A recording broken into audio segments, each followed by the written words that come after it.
Good Monday afternoon / evening, whatever is it. I just know it's a beautiful day out, and boy, thank goodness that it's a beautiful day. We've had our share of not as beautiful days here. I am back. I'm Randy Rosetta. This is the High School Fan Zone. We took a week off last week for spring break, but high school sports did not take a week off, and that includes the Coronado baseball team. And if you're watching on TV, Brad Bibb, the third-year Mustangs coach, is with me.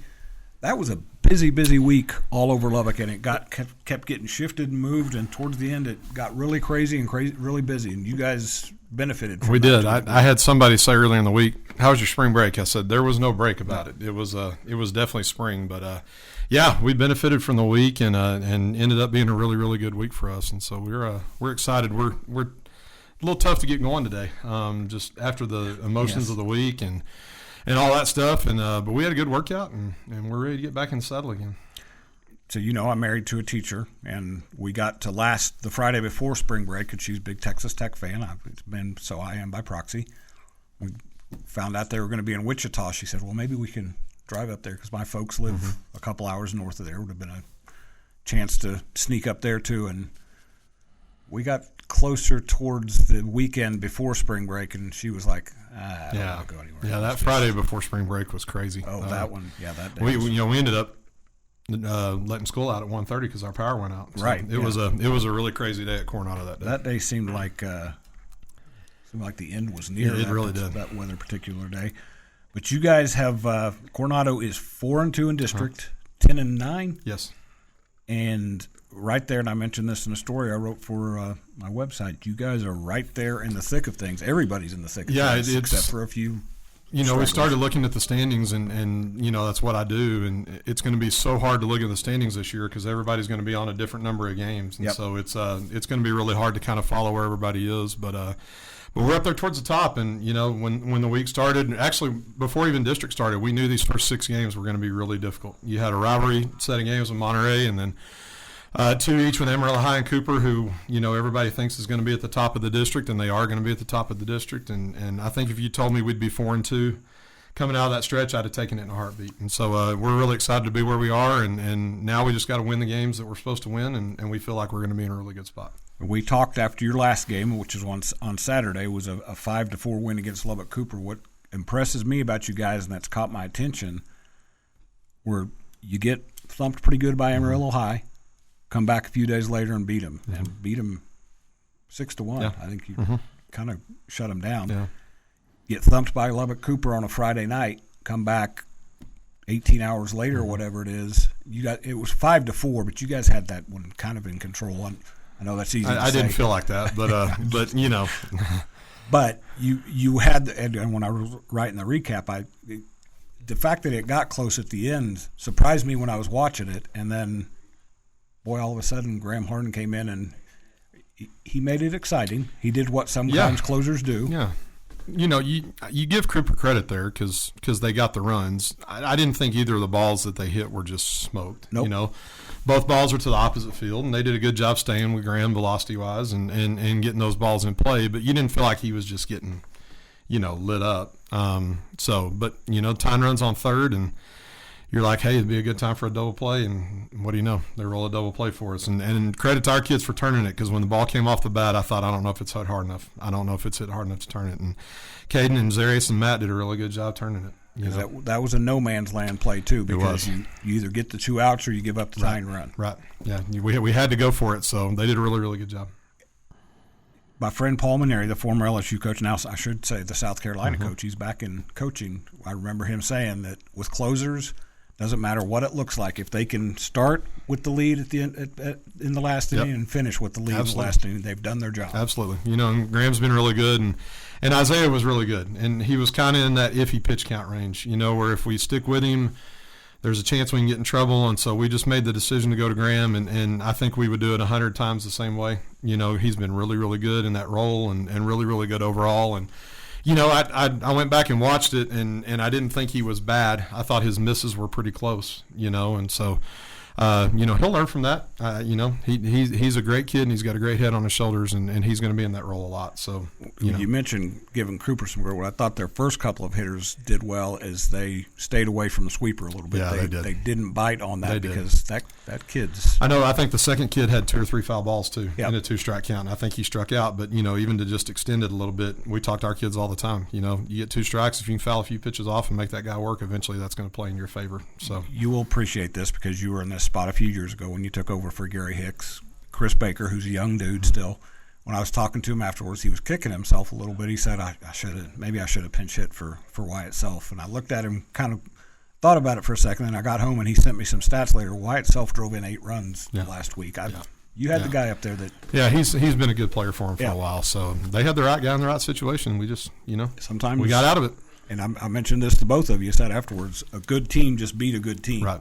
And that's right. And they're a really good team. Yes. They really are. And so to get that win is a big stepping stone for our kids. Now, you don't want to give him too much advice, but he's taken over, and it's harder than heck for me to refer to Brad Winchie as a legend because he's so young. Mm-hmm. But he's like you. He replaced a legend. They've won a lot of games and played a lot of meaningful baseball. In fact, when Brad sent me his thing that he was resigning, he said, I'm just starting to get older and all this thing. I texted him back. I said, "Oh, how old are you?" He said, "Well, I just turned 41." I said, "Man," because I covered Brad when he was in high school here. When I first started the site, I was looking at all the coaches and I was like, "Wait a minute, I actually wrote a story about this guy." Mm-hmm. So, but I'm saying that. How old are you? I'm 45. You've got a few more. You're closer to my wife's age, so which means you're very young. Right, She's very young. You're very I'm young. a young 45. But Brad, and he's the guy that now, when you've got problems at Lubbock Cooper games, you go to Brad Winchie. He's the guy that'll fix them. So. That's right. Traded one set of problems for another. There you go. And we'll just leave it at that. I don't want to say anything that'll get me in trouble. 4-2 in district. Right now, Amarillo High is 5-1. Lubbock High, who you guys have coming up, and I think fair to say they're probably the surprise of the district so far. Yeah. 3-1, and they did something like you guys did the other night. They got beat by Tascosa, snapped a 12-game winning streak, 11-game winning streak, came back and won a nail biter the next day. So they've got a little bit of that bulldog. Yeah, absolutely, and I think it's going to be that way in this district. The whole way. It's going to be a really neat race to watch. This is the Mustang Fan Zone on 100.7 The Score. I don't know if we mentioned that before. I think I said high school fan zone, but we are focused on Coronado right now and very specific Coronado baseball. After a busy week, we're going to come up on a break here. This is the LISD night, so we'll be back with 3 other coaches after this. This is 100.7 The Score. I am Randy Rosetta. Bringing you the latest news from Coronado Athletics. This is the Mustang Fan Zone podcast from 100.7 The Score. Welcome back to the second segment of the Mustang Fan Zone on 100.7 The Score. I mentioned this is LISD night on a Monday night. We've been gone for a week, so I want to make sure folks know. We'll go Coronado, Estacado, Lubbock High, and Monterey hits cleanup. Got a pretty good lineup tonight. We got state semifinal coach Tony Wagner coming in after you. And then Victor Gomez coming in talking about not only what they've done, but this is their Monterey week. Yeah, it is. As you know, we've that's already a big done week. that. And then we finish up with Jared Loeffler, the Monterey girls soccer coach, who they went and got them a playoff win, and they've got a chance to get another one. So right now we're talking Coronado baseball. I'd started in on the standings. Amarillo High and Lubbock High and Lubbock Cooper are all, like you said, it's weird because nobody's played the same amount of games, so I'm going to go by the loss column. They've all lost 1 game. Tascosa, Coronado have lost 2. Plainview has lost 3. Monterey got back on the winning track a little bit, got their first 2 district wins the other day, and then poor Paladuro and Caprock kind of bringing up the rear. Yeah. But I want to point that out because Paladuro's the Coronado opponent this week, and you mentioned this. When you're starting to play well, you don't want your guys to look at that 0-3. They're 0-3. I may have that wrong. I think they're 0-4. 0-4. Yeah. I thought I missed one. You don't want them to look at that 0-4 and think they can exhale. You want them to come out and still keep that and that's a big fear too. Is like I said, we come off the Monterey rivalry and then Amarillo High twice and Cooper twice, and you know there's going to be a letdown at some point just because it's inevitable. And so we really harped on that today. We really talked about practicing like champions and practicing like a team who just came off of a big win. And the trip to PD is always scary. We haven't made it since 2020, but it's a longer trip than most Amarillo trips, and just you want to get out of there unscathed, and it doesn't really matter how pretty it is. So this will put our 1-0 mentality to a test tomorrow. It doesn't have to be pretty. We need to be 1-0 at the end of tomorrow. And you got to make sure that because you have to go straight through downtown to get there, and if you get through Amarillo at the wrong time of day, coach is going to get nervous on the bus, thinking, "Are we going to get there in time to stretch?" That's right. Monterey played a playoff doubleheader there a couple years ago. It's the first time I'd been there. Nice enough facility. Sure. Just getting, like you said, getting there is kind of part of the challenge. You feel like you're never going to get there. Right. And I do love, I'll give Paladuro credit. Their hat is one of my favorite hats in West Texas. Yeah. It's got the little, I guess he's a Don. That's a Don, yep. It's got the little dude smiling at you. I don't know if one of the Tampa Bay Buccaneers coaches that took over, Sam White, said that how are we supposed to beat anybody when that Buccaneer's smiling at you? Hey, it's all right.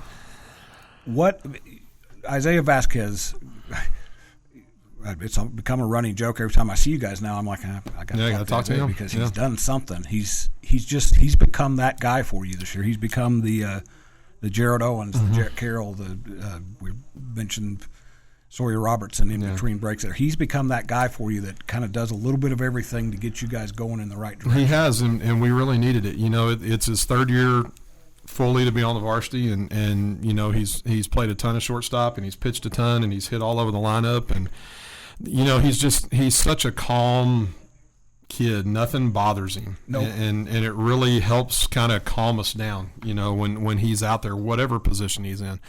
And it speaks to the way he was raised. It speaks to how much he's been in the fire in both sports, over these 3 years, and we've needed every bit of him. He's pitched so well. He pitched so well in Amarillo High 2 Saturdays ago. In a 2-0 game, we couldn't do anything to help him out, but he pitched so well, and him and Coach Mars have been working in the bullpen nonstop on developing the off-speed pitch. He's still got the velocity, but now he's starting to throw a little bit of a curveball. He's starting to throw a little bit of a change, and it makes his stuff so much better when he can do that. And so they've really put a lot of work in, and you're seeing the results right now, and it couldn't come at a better time for us. You bragged about Graham, which fairly so, but I think Isaiah got out of a couple of spots in that Lubbock Cooper game that were pretty high. Yeah, he did. He pitched so well, and still you look up, and I think they hit 2 or 3 ground rule doubles, and they had runners at second. It seemed like in nearly every inning, and he's just unflappable. He doesn't panic. He just executes pitches. And I talked to our outfielders today when we were out there working. I said, we didn't do anything fancy in the outfield the other day, but we made every play that they hit at us. It was routine. They hit a lot of fly balls, and I'm sure they are kicking themselves for that. But we made all the plays out there, and a lot of them came at key times. 2 outs, got at second. We went and made the plays, and Isaiah put us in that position by executing pitches. I think if my numbers were right, they were 2 for 10 against him with runners in scoring position and stranded, I think, 4 or 5 at second or third base. And we've been on the other side of that before. Yep. We've kicked ourselves over leaving too many runners. So it's just such an important stat that really tells the story of a game a lot. Who was it that used the quote about? It was Mark Giannis. Actually, the night or earlier, same field, they lost to Liberty. He said, "Baseball's a roller coaster," and they were on the good part of the roller coaster early, and then they got started going downhill and couldn't get off. So he's exactly right. He is, absolutely. Those two have I don't know if stolen the headlines is the right word. They've done a lot on the mound. Who are some other? But you've got another guy on the mound that I've seen pitch really well. I mean, I really honestly feel like we have the deepest staff in the district. We've put a lot of effort into our pitching staff, and we've got some guys that don't get a lot of name recognition, but Cooper Shields and Josiah Thompson are kids who've eaten up innings for us that do a great job when we ask them to be out there. We've got some guys coming out of the bullpen that, again, have eaten innings for us that we feel like we could go to if we need to, and we haven't had to yet, but I know at some point in these last 10 games we're going to need to. And so, we've really made it a point of emphasis to really pitch well. And we feel like the pitching and the defense will travel. We can always do those two things well. Sometimes you're going to run into a Jake Qualia where you're not going to get much offensively. No. And that's what happened to us Friday, But if we'll pitch and play defense, we've got an opportunity to win. And so we really hang our hat on those two things and try to be as good as we can at those two. And every time I talk to a different coach and the Coronado comes up, the thing that they keep saying is they're different this year. They're different this year. You guys have turned heads. We have, and we've put a lot of work into it. We weren't happy with last year. it left a really sour taste in our mouth. We were in the mix, but we couldn't get over the hump. And so we really put a lot of work into being competitive. And I think I told you Saturday, we're trying to be constantly competitive. No matter what the situation, no matter what the score is, we're trying to be constantly competitive. And I think it's paying off for us right now. Absolutely, because again, Mustangs are 4-2 and right in the hunt. That's going to wrap us up on the Mustang Fan Zone for this week on 100.7 The Score. We'll come back after the break in the Matador Fan Zone. I'm Randy Rosetta.